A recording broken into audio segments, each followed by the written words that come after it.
Okay, here we are with the Pontiac Parisienne 79. Figured I'd do a update video. I took off my fucking spinners because the front one there kept coming loose because I don't have the proper bolts for them. So decided I'd take them off and decided I'd do a little walk around here and parked a little close to the wall. But got the new engine in there. Chevy 350 out of a 95 Chevy half-ton pickup truck. A little Homer there wearing the Edelbrock t-shirt. And I have put about, I don't know if you can see it there, I put about 300 kilometers on the new motor. And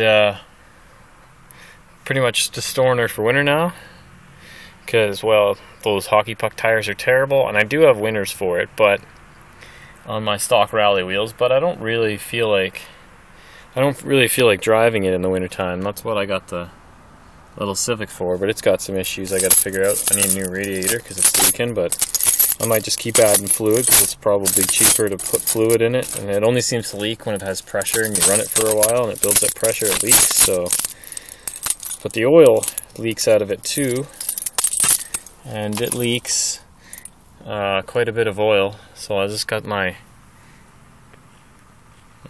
oil pan under there.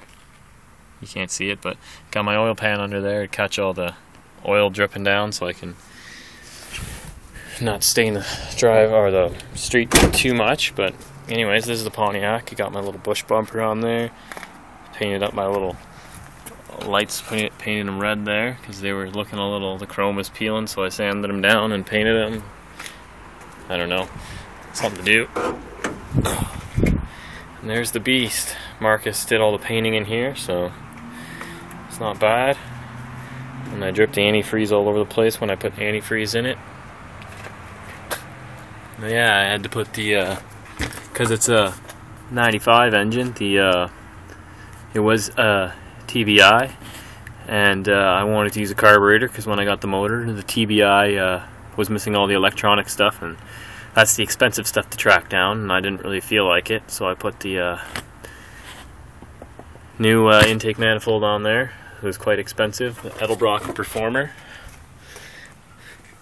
I was going to use the one off the 305, but these studs down here, these ones on this motor go straight down for the center.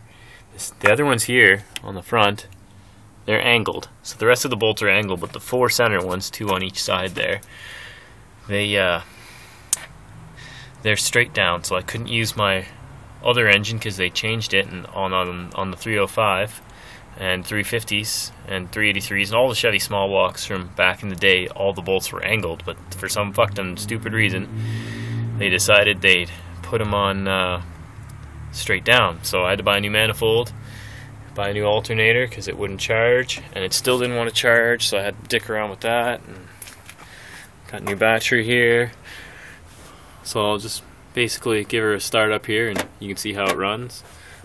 Just got to plug in the fuel pump over here. I unplug it so people can't steal my ride.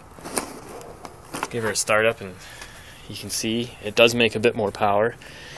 But the wheels don't spin as much as I would want them to because, well, I mean, for one thing, they're like a foot and a half wide, and the axle ratio is like 230s or something. So it's made for highway. So, but it's good on the highway.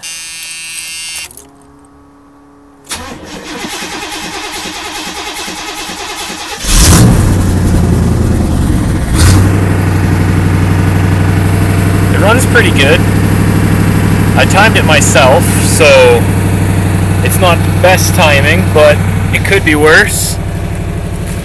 And I don't have a timing light, so I just kind of guesstimated. One of these days I'll take it to a shop, maybe next summer, and get it all timed up. And I'll let her warm up for a minute here. Sorry if I'm shouting, but I don't think you can hear me over the awesome power of the V8.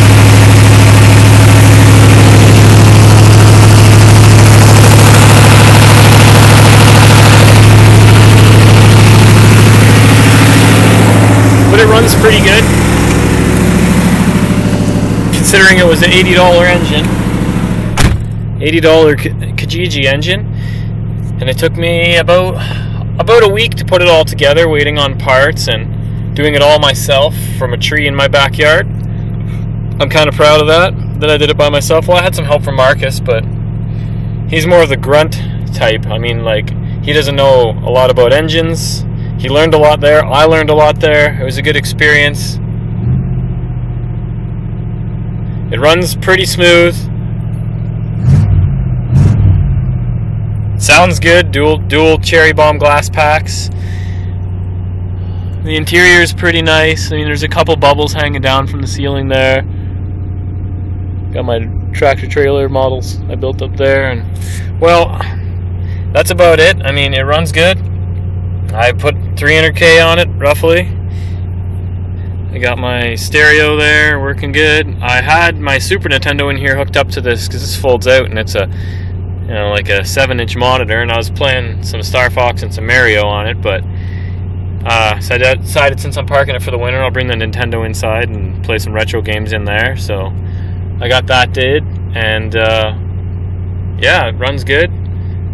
It's pretty smooth. Terrible on fuel. That's why I bought the Civic.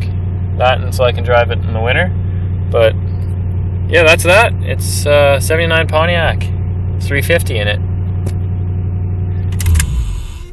So I guess I'll have to do some fucking burnouts and some mad skids in the summertime. Maybe I'll take it out in the winter, do some fucking laps around my block here, and get one of my buddies to film it so I can show you some mad skids. And it's got more power now, but I like it. I'm happy with it.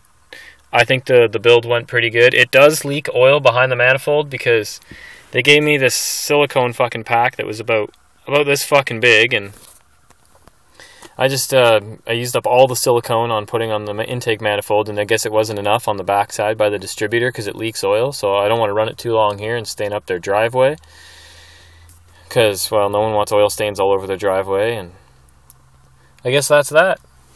So I'll post some more videos of it in the next couple of months when I get the Civic on the road. And I just put a new muffler on it and stitched up my bumper because it had a hole in it. But yeah, anyways, peace.